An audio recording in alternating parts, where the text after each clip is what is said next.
So welcome back for our topic 6, fees and disbursements. Again, let's start with the Lawyer's Code of Conduct. If we look at section 3.6, reasonable fees and disbursements. 3.61, a lawyer must not charge or accept a fee or disbursement, including interest, unless it is fair and reasonable and has been disclosed in a timely fashion. Now, very general statement. What is fair? Let's take a look at what the commentaries are saying.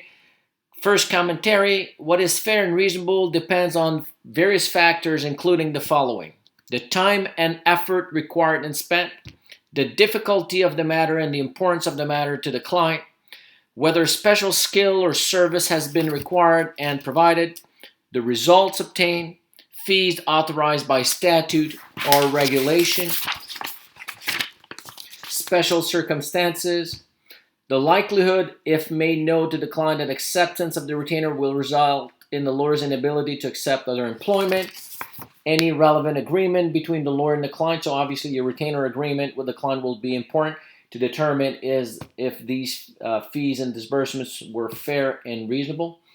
The experience and ability of the lawyer, any estimate of range of fees given by the lawyer, the client's prior consent to the fee. So in immigration law, we see quite a bit of retainer agreements having the totality of the fees, because not many files are usually done on an hourly basis. So usually the client consents to the fees. So you have to make sure you can spell out the fees that will be charged.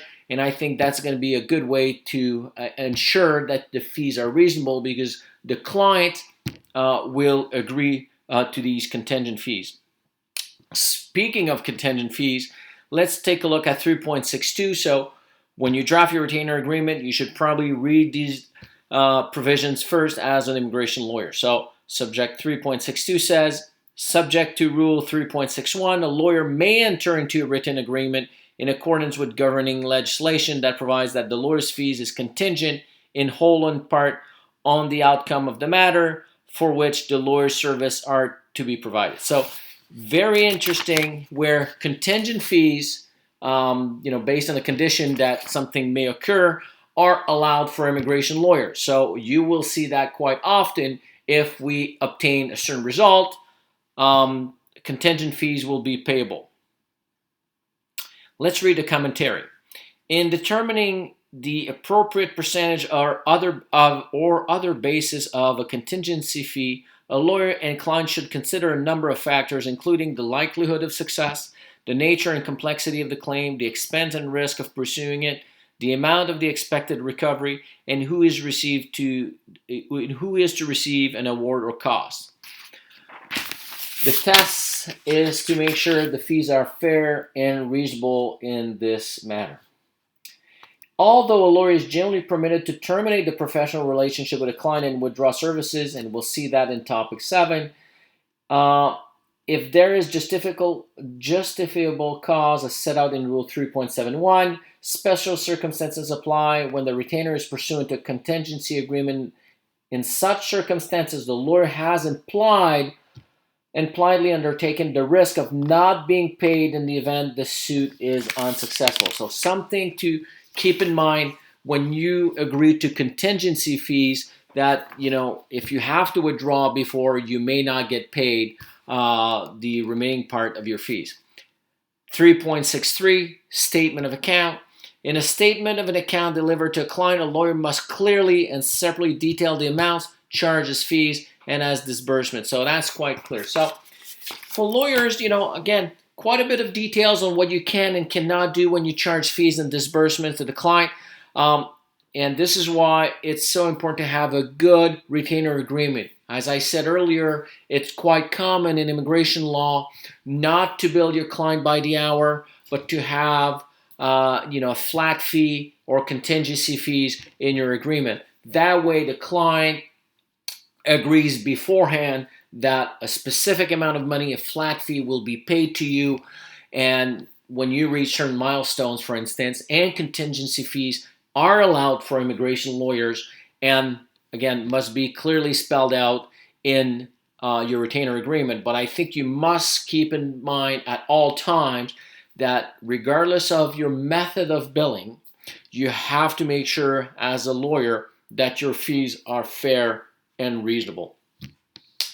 Now, let's take a look at the ICCRC retainer agreement regulation. So, unlike the other ethical obligations we looked at earlier, for immigration consultants, the relevant section or article for fees is found not in the in the Code of Professional Ethics, but is found in the retainer agreement regulation. Once again, you will find this retainer agreement regulation on the website of ICCRC. So here's what Article 9 of the retainer agreement regulation says. A member shall clearly identify A, the method by which the fees for the services are to be determined, that is payment by the hour or flat fee billing with payments by milestones or by predetermined date. B, the fees payable by the client, a payment schedule outlining when fees are due by the client, the currency in which the fee is to be paid by the client. There's no mention of currencies in the lawyer's code of conduct. Here, obviously, our clientele as immigration lawyers or immigration consultants all over the world, so has to mention currency. My practical advice would be for you to only charge in Canadian dollars. Might be a little bit easier with your own banking system and your reporting duties with the ICCRC or the Law Society. The taxes to be paid by the client and any administrative fee that may be charged to the client, such fee shall be fair and reasonable.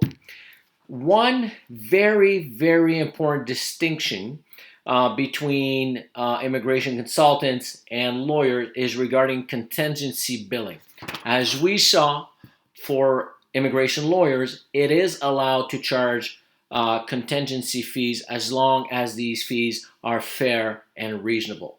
However, for immigration consultants, Section 9.2 says contingency billing is not, and I repeat, is not permitted as a billing method for the client. So if you are an immigration consultant, unlike lawyers, you are not allowed to bill your clients on a contingency basis. It cannot be a condition of success, for instance. You cannot charge a client saying, you know, if this permit or this status is accepted by the Canadian authorities, you will pay me a bonus or pay me an amount of $5,000. This is allowed for immigration lawyers. It is not allowed for immigration consultants. So it's something really to keep in mind, one of the main differences between your obligations, and that's related to your ethical obligations, obviously, as an immigration consultant. 9.3, fees received from a client shall be deposited in the member's client account pursuant to Section 4.1 and 4.2 of the client account regulation. A little bit, you know, I'm just mentioning in passing that lawyers obviously have to deal with trust accounts, and we're not going to talk about trust accounts today. But keep in mind that the wording used is a little bit different for immigration consultant. Immigration consultants do not use the term trust account for various reasons, including that there are some things that they cannot do that we lawyers can do. The language used for immigration consultant is a client account. But for our purposes, when you see the word client account, it works quite